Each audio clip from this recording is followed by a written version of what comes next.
आप देख रहे हैं टोटल टीवी और आपके साथ मैं हूं आजल कादियान। बुलेटिन की शुरुआत करते हैं और सीधा आपको लिए चलते हैं चंडीगढ़, जहां पर मुख्यमंत्री मनोहर लाल प्रेस कॉन्फ्रेंस कर रहे हैं। हमने सभी विधायकों को दी है, तो किसी विधायक ने 50 बार, किसी ने 60 बार, किसी ने 100 बार ऐसे खोले हुए हैं। और हमारे नेता प्रतिपक्ष भूपेंद्र सिंह हुड्डा ने उस पोर्टल को पिछले 3 साल में मात्र 2 बार खोला है। तो जो अपनी जनता की डिमांड्स को उसमें रिकमेंड करने के लिए इतने लापरवाह हैं, तो उनको पोर्टल से तो परेशानी होनी ही होनी है। इसलिए इस पोर्टल के माध्यम से जनता तक सीधे कैसे हम पहुंचे हैं, चाहे वो ग्राम दर्शन है, चाहे वो नगर दर्शन है, चाहे वो सीएम विंडो है। और अब हमने एक जन संवाद पोर्टल और जो बनाया है, कुछ दिन पहले उसको लॉन्च किया था, कि जो जनता से आई हुई जितनी भी डिमांड्स हैं, शिकायतें हैं, उन सब को डिप्टी कमिश्नर लेवल पर अथवा मंत्रियों के, मुख्यमंत्री के ऑफिस से अथवा अधिकारियों के ऑफिस से उसमें अपलोड करेंगे। अपलोड करने के बाद मार्क हो जाएगा संबंधित विभाग और उस अधिकारी को, और उस संबंधित अधिकारी और विभाग के जाने के बाद उसका जो निदान है वो उन्हीं को करना है। एक सेटअप सारे अपने सिस्टम में हर एक विभाग को ये बनाना होगा कि वहाँ हर चीज का, हर ऑफिस में नोडल अधिकारी इन सब पोर्टल्स को अध्ययन करने के लिए, खोलने के लिए और उसको फिर काम करने के लिए। क्योंकि उसकी एजिंग, उसकी जो काम न करने की जो आदत है, ये जो फाइल चलती रहती है, महीनों महीने लटकती रहती है, अब इसमें एनालिसिस हो जाएगा कि कौन सा काम कब उनको मिला और उसके ऊपर उन्होंने कब क्या किया। आखिर एक निश्चित समय में उसके ऊपर काम नहीं करते हैं तो they will take to task. आखिर अधिकारी और कर्मचारी, किसी की मजबूरी हो तो बताएगा, मेरी ये मजबूरी है, मैं इस पर काम नहीं कर सकता, तो उसका रिप्लेसमेंट भी होगा। लेकिन हर चीज ऑनलाइन है तो उसको उसका काम करके और up to the satisfaction of the last person जिसने वो ग्रीवेंसेस डाली हैं उसमें, उस तक सेटिस्फेक्शन हो। हाँ, काम करने का अगर लगता है कि काम हो ही नहीं सकता, ये भी जानकारी उस व्यक्ति को मिलनी चाहिए। कई बार कोर्ट केस होते हैं, कई बार विवाद कोई ऐसा होता है कि जिसके अंदर उसका अधिकार बनता ही नहीं है, तो ये जो सारी प्रक्रिया में से एक फाइनल उत्तर उसको मिलना चाहिए। हालांकि इन सारी चीजों में हमारे और भी कई सिस्टम पहले लागू हो चुके हैं। जैसे कुछ विभागों में सेवाएं राइट टू सर्विस के अंतर्गत उसके दिन निश्चित है, तो निश्चित दिनों में उनको सर्विस देनी होती है। अगर वो निश्चित दिन में नहीं देंगे तो ऑटो अपील सिस्टम के माध्यम से जो फर्स्ट अपेलेट अथॉरिटी है उसको जाएगा। 30 दिन वो भी नहीं करता तो अगले नेक्स्ट सेकंड अपेलेंट अथॉरिटी को जाएगा। 30 दिन वो भी नहीं करते हैं तो राइट टू सर्विस कमीशन के पास चला जाएगा, और कमीशन उसमें संबंधित अधिकारी के खिलाफ कोई जो उनको उचित लगता है उसके खिलाफ कार्रवाई भी वो करते हैं। ये अच्छी बात है कि 7 लाख के लगभग फर्स्ट अपेलेंट अथॉरिटी को जो अपील्स गई वो कमीशन पर जाते जाते शायद 2,500 या 3,000 रह गई, बाकी फर्स्ट अपेलेंट में और सेकंड अपेलेंट में ये सब वहीं कंप्लीट होकर लोगों को लाभ इसका मिला है। तो अब अपने आप government at the door step कि जो बिल्कुल घर के द्वार के ऊपर सरकार पहुंच करके कोई काम कर सकती है, तो इस नाते से ये सारे काम हमने किए हैं।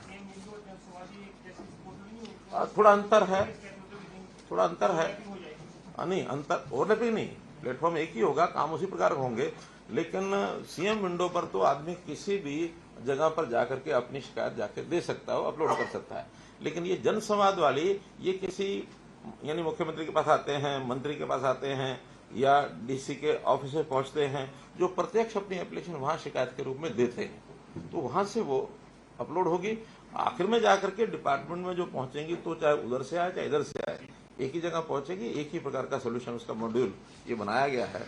और उस सारे का एनालिसिस हमने जो सीएम डैशबोर्ड बनाया है, उस सीएम डैशबोर्ड के पास प्रतिदिन उसका एनालिसिस होगा कि किस विभाग की कितनी पेंडिंग जो सॉल्यूशंस या पेंडिंग एप्लीकेशन रह गई हैं जिस पर काम नहीं हुआ, और उसमें भी एज वाइज तो कौन सी ऐसी हैं जो 3 महीने पहले की अभी सॉल्व नहीं हुई, कौन सी 2 महीने पहले की, कौन सी महीना पहले की, और उसमें भी कौन कौन सी समस्याओं पर कितना समय लगता है, इस पर अलग अलग कारण जो होते हैं उसके हिसाब से उनको उसका जो लिया जाएगा। इसके साथ एक विषय और जो है वो आप निश्चित रूप से चिंतित होंगे ही, वो है कोविड-19 जो महामारी है दोबारा से, और ये थोड़ा पहले लगी है। अब इसमें पिछले 1 सप्ताह में महामारी के लगभग 600 मामले ऐसे आए हैं। हर सप्ताह यानी 500, 600, 700 ऑन एवरेज 90-100 मामले रोजाना आते हैं। लेकिन इसके लिए हमारी सारी तैयारी है और इसका जो रिकवरी रेट है बहुत फास्ट है, अच्छा है। 99% अब रिकवरी रेट हमारा उसमें हो चुका है। कुछ एक केसेज बहुत नाम मात्र के जो अभी थोड़ा लंबे समय तक उनकी रिकवरी नहीं होती है, तो इसके लिए हमारा जो डिपार्टमेंट है वो सब अच्छे प्रकार से तैयार है। चाहे वो पीडियाट्रिक्स का जो डिपार्टमेंट है, चाहे अन्य बेड्स हैं, हॉस्पिटल्स हैं, आइसोलेशन बेड्स हैं और ऑक्सीजन सपोर्टेड बेड्स हैं, ये सब जो पहले हमारी तैयारी कोविड के समय थी उनको रिवाइव सबको कर लिया है। बीच में चूंकि एक काल ऐसा आया था जब इनकी आवश्यकता नहीं पड़ी थी, तो थोड़ा जो ढिलाई आई थी उस ढिलाई को हमारे हेल्थ डिपार्टमेंट ने और बाकी विभागों ने उसको सबको पूरा कर लिया है। इसमें चाहे वो वेंटिलेटर्स हों, पीएसएज हों, ऑक्सीजन कंसंट्रेटर्स हों, BiPAP, high flow nasal cannula, जो भी उनके इंस्ट्रूमेंट्स हैं वो सारे बताए गए हैं। अब नहीं, वो तो वैक्सीनेशन का तो लगातार हमने 2 राउंड पूरे कर लिए थे। तीसरे राउंड में जिन लोगों को अलग से उसका क्या प्रिकॉशनरी बूस्टर डोज वो छूट दी थी, भी वो जिनको लगाना हो लगवा लें और बड़े।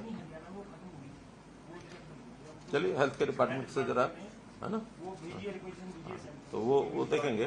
तो फिर भी हम अलर्ट भी हैं और कहीं कोई इस प्रकार का भी वैसा कोई चिंता करने का विषय ज्यादा नहीं है, कोई पैनिक होने की जरूरत नहीं है। और ये ग्लोबली ये जो एक नॉर्मल बीमारी की तरह चीजें चल रही हैं वैसी अभी चल रही है। तो प्रश्न बाद में करेंगे, जरा विषय थोड़ा कंप्लीट कर। ऐसे ही एक विषय जो करंट है वो है फसल खराबे का। अब चूंकि ये कोई पूर्व में इसकी जानकारी भी नहीं होती और ये कोई किसी व्यक्ति के हाथ में भी नहीं है, एक नेचुरल एक जिस प्रकार का संकट आता है, कब वर्षा आ जाए, कब इसमें कोई मौसम खराब हो जाए। और इस बार तो मौसम का इस प्रकार की स्थिति बनी रही कि फसल पकने के बाद कटाई शुरू हो गई फसल की, और मार्च के बाद फिर अप्रैल में अभी 2 दिन भी पिछले वर्षा के निकले हैं। कई बार तो फसल निकली हुई होती है, मंडी में पहुंची हुई होती है, उसकी भी सुरक्षा करनी पड़ती है। फिर भी किसान का जो नुकसान है उस नुकसान में उसकी सहायता के लिए सरकार हमेशा तैयार है। हालांकि ये बात भी ठीक है कि अब प्रधानमंत्री फसल बीमा योजना में बहुत से किसानों ने अपना बीमा कराया है और धीरे धीरे ये ट्रेंड बढ़ रहा है। अब लोगों को पता लगता है कि वहां बीमा कराएंगे तो आसानी से वो सारी चीजें, उसका सर्वे भी हो जाता है, उसका नुकसान भी समय पर तय हो जाता है। कहीं कठिनाई आती है तो फिर सरकार इंटरवीन करना होता है, वो करते हैं। जिन्होंने बीमा नहीं कराया है उसको सरकार जो है कंपनसेशन उसके रेट हैं वो हम देते हैं।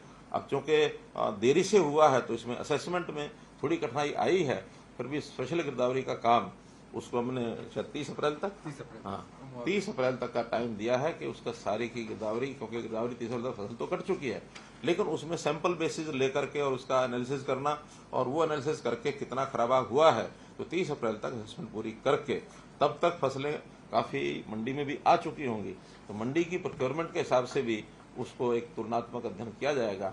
अभी तक जानकारी यह है कि गेहूं का नुकसान बहुत बड़ा जितना सोचा जा रहा था उतना नहीं है।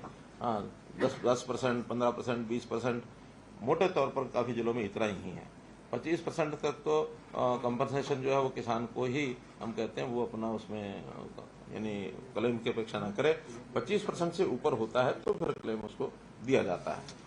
जो भी क्लेम बनेगा वो मई के आखिर में, अब इसके आंकड़े नहीं है तो ठीक से तो मुआवजा अगले महीने नहीं हो करा। गिरदावरी के आखिरी 2-3 दिन है, उसका कई बार क्या होता है डीसीज और एसडीएम्स को 5%, 10% शायद कुछ मात्रा है वो दी जाती है। तो भी कोई आंकड़े हो तो बता दें आप। सर 17 लाख एकड़ जो दर्ज हुई थी खराबे की, उसमें से 15 लाख एकड़ की जो वेरिफिकेशन हो चुकी है, सिर्फ 2 लाख एकड़ की रह गई। हाँ, तो बस हो जाएगी 30 तारीख तक सब। तो मई में मुआवजा, मई में जो मुआवजा होगा वो जितना जिसको बनेगा उस हिसाब से दे दिया जाएगा। मंडियों को कुछ आया सर, कितनी आई है? हाँ, मंडी में 41 लाख मीट्रिक टन गेहूं ये अभी तक जो है आ चुकी है, जिसमें से 32.5 लाख मीट्रिक टन ये सरकारी एजेंसियों ने खरीद कर ली है। और अभी ये 9 लाख जिसको कहना चाहिए शेष है, लेकिन वो तो रोटेशन में जैसे रहती है उतना ही है।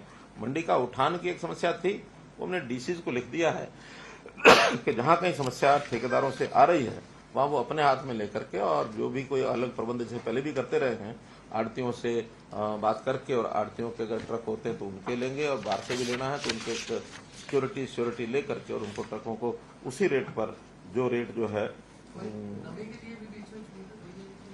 देखिए वो रिलैक्सेशन, क्योंकि सेंटर ने उसमें एक कट लगाया था, लेकिन हमने घोषणा कर दी थी उसी समय कि जो भी पैसा है नमी की छूट नहीं है उसमें, केवल उसका लस्टर लॉस और उसका जो दाना जो है बारीक दाना कटा हुआ क्या बोलते हैं उसको, ब्रोकन, हाँ ब्रोकर और शेवर्ड जो दाना होता है उसका जो परसेंटेज है उसमें जो पैसा अगर उनका कटेगा तो स्टेट गवर्नमेंट जो उसको कंपनसेट करेगी, किसान से वो नहीं लिया जाएगा।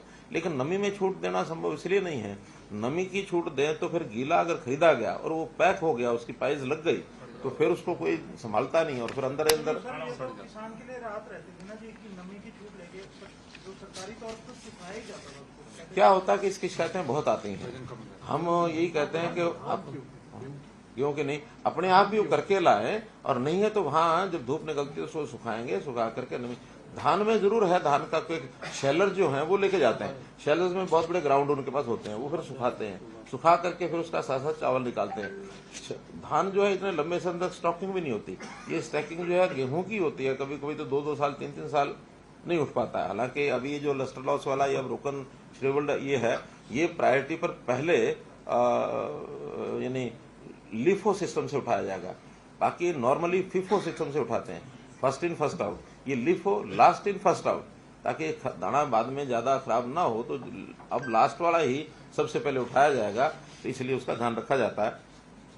पिछले साल के बराबर ही आ रही है लोगों। हाँ, कोई कमी नहीं है, उन्हें कुल मिलाकर के जो लॉस सोचा जा रहा था वैसा नहीं है। तो लॉस मैंने जैसे बताया 10% 15% का ही लॉस है, और हमें लगता है कि ये 60 लाख मीट्रिक टन उसके बराबर तक पहुंचेगा, उसे कम नहीं रहेगा। सरसों भी 1 लाख और 2,12,000 मीट्रिक टन सरसों ये प्रोक्योर हो चुकी है। इसमें प्राइवेट एजेंसियों ने भी कुछ खरीदी है, फेड ने भी खरीदी है, क्योंकि जब रेट जो है एमएसपी से ऊपर बिकती है तो प्राइवेट लोग भी इसमें खरीदते हैं। हालांकि इस बार अपेक्षा तो ज्यादा थी कि बहुत ज्यादा प्राइवेट में ही जाएगी सरकार को, जैसे पिछले साल नहीं मिल पाई, लेकिन वर्षा के कारण से, कुछ खराब होने के कारण से, तो प्रायोरिटी जो है वो किसानों की जब ज्यादा बिकती है तो जाएगी, और कम बिकती है वो भी ठीक जो किस्म की है, जो पैरामीटर सरकार के हैं उस नाते से फिर सरकार खरीदती है। एफर्ट के नाते अगर बहुत कहीं खराब है वो कम रेट पर जाती है तो वो भी प्राइवेट में ही। एफर्ट सर कोई ये गेहूं जो ज्यादा बढ़िया आ रही है वो एमएसपी से ऊपर भी खरीदता है? नहीं, एफर्ट एमएसपी पर ही लेगा। नहीं, वो भगत जी का बयान था कहीं गए तो गेहूं बहुत बढ़िया होगी तो एमएसपी से ऊपर रेट दिया। अभी तक हाँ, अभी तक ऐसा नहीं है कहीं उन्होंने उत्साह में उन्होंने कहा हो या किसी और ने लगा दिया हो। उन्हें कई बार उत्साह जो है वो दूसरे लोग भी कर देते हैं, जो जिम्मेदार आदमी ना भी करे तो उत्साह दिखाने वाले लोग तो बहुत लगा देते हैं। हाँ, जो बयान वापस हो गया तो फिर उत्साह हो ना हो कोई खास बात नहीं है। एक चीज जो लगातार हमारे मित्र समय समय पर कहते हैं, हालांकि बहुत चीजों में दम नहीं है, लेकिन कुछ बातें जो हमको स्पष्ट करनी जरूरी होती हैं तो उसकी जानकारी हमको देनी होती है। जैसे सरकारी नौकरियों का विषय आता है, सरकारी नौकरियों में अभी तक आंकड़े सब आपके सामने भी हम बार बार बताते हैं, फिर बता रहा हूं कि उन्होंने 10 साल के कार्यकाल में सरकारी नौकरियां कुल 80,000 के आसपास दी थी, 80,000 81,000 10 साल में पूरे। हमने अभी तक 8.5 साल में 1,02,000 नौकरियां हम दे चुके हैं, और विद इन नेक्स्ट 6 मंथ्स, जिसमें ग्रुप सी की और ग्रुप डी की ये, और उसके अलावा जो अध्यापक हैं पीजीटी वगैरह, और पुलिस के भी 5,000 उसमें, तो सब मिलाकर के 60,000 के आसपास नौकरियां और हम 6 महीने में दे देंगे। यानी 1,62 9 साल में हो जाएंगी।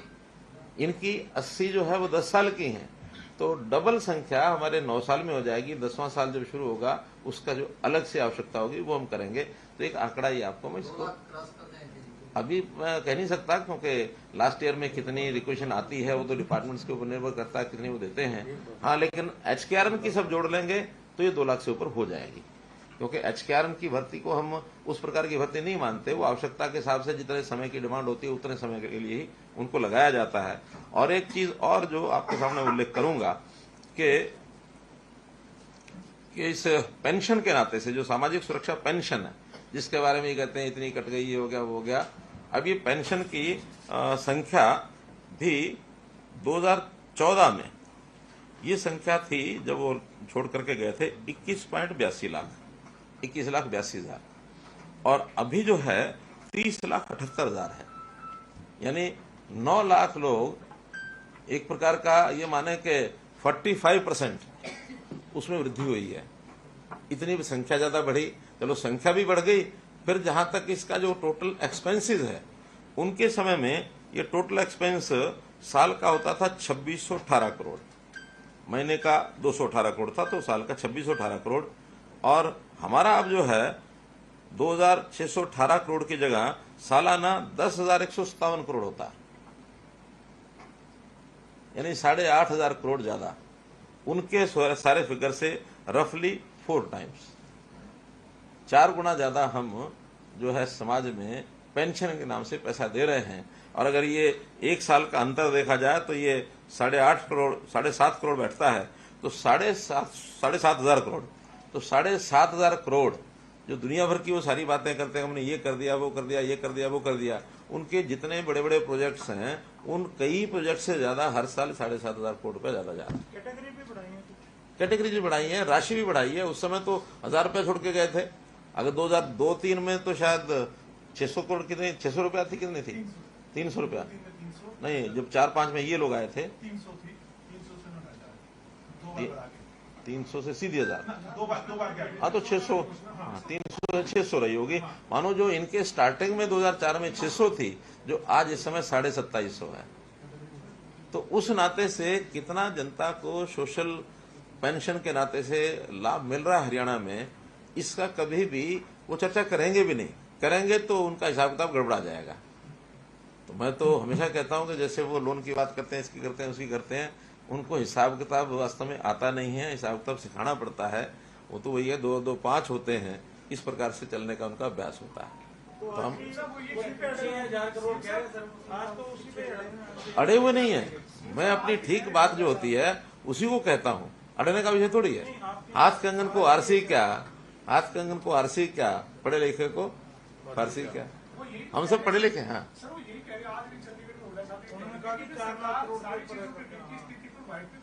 क्यों व्हाइट पेपर लाएं? व्हाइट पेपर तो तब लाया जाता है जब कोई हमें लगता हो कि इसमें कोई गड़बड़ है, कोई और बात है। हमें गड़बड़ है, जिस किसी को गड़बड़ लगती है तब वो व्हाइट पेपर लाता सरकार में।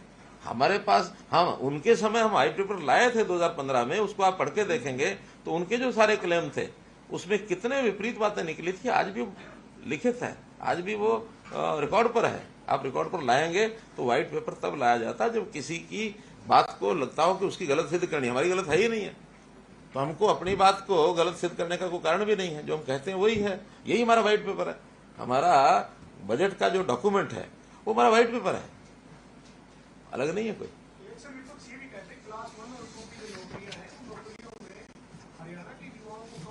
प्रश्न बाद में ले लेंगे। देखिए कुल मिलाकर के चलिए, एक तो ये विषय था। दूसरा दो एक विषय और जो आपको बताने हैं मुझे, उनको एक तकलीफ और भी है। असल में एक तकलीफ उनकी ये है कि कभी किसी मुख्यमंत्री के कार्यकाल से वो इतने विचलित इसलिए नहीं हुए कि किसी मुख्यमंत्री ने इतने लंबे समय तक उनको बाहर नहीं रखा, और ये रिकॉर्ड हाईएस्ट है। अगर आज देखा जाए तो 3,3100 दिन लगभग हो गए हैं, तो 3,000 या 3100 दिन तक किसी एक मुख्यमंत्री ने कांग्रेस को बाहर नहीं रखा 66 से लेकर आज तक। वो भी अगर कोई एक समय है, मैं तो बता रहा हूँ, रिकॉर्ड ही है कि कभी उनको बाहर रखने वाला ऐसा मुख्यमंत्री मिला ही नहीं है। सब कोई 200 दिन बाहर रख पाया उनको, कोई 600 दिन को मैक्सिमम बंसीलाल जी ने एक बार रखा था 4 साल 4.5 साल, फिर चौटाला जी ने 5 साल जो रखा। तो एक मुख्यमंत्री से वो इतना कभी भी परेशान नहीं हुए जितनी उनकी परेशानी अब बढ़ी है। क्या टारगेट है सर आपका? आज कम से कम उस सारे मामले में हम हाईएस्ट हो गए हैं, 3100 दिन तो हो गए, और आज कम से कम हाईएस्ट हैं। आगे का टारगेट नहीं रखना, जनता की सेवा करते करते, और जितना समय जनता की सेवा करेंगे वो अपने आप ही टारगेट बनेगा, उसमें कोई समस्या नहीं है। नहीं, ऐसा भी बनाना ना आगे भी कोई और ना तोड़ सके कोई। एक विषय मैंने आपके सामने रखना है कि अभी मेरा जो टूर प्रोग्राम चला है, जिसके अंदर खास करके हर जिले में मैं 3-3 दिन के लिए जा रहा हूं, 2, 3, 4 यानी अप्रैल, ये मैं भिवानी जिले में गया था, तो उसमें 3 विधानसभाओं के 15-16 गांव मैंने कवर किए थे। वैसे ही अब पलवल जिले में ये तारीखें भी शायद 11, 12, 13, 14 क्या थी, हाँ 12, 13, 14, तो 3 दिन ये भी मैंने किया।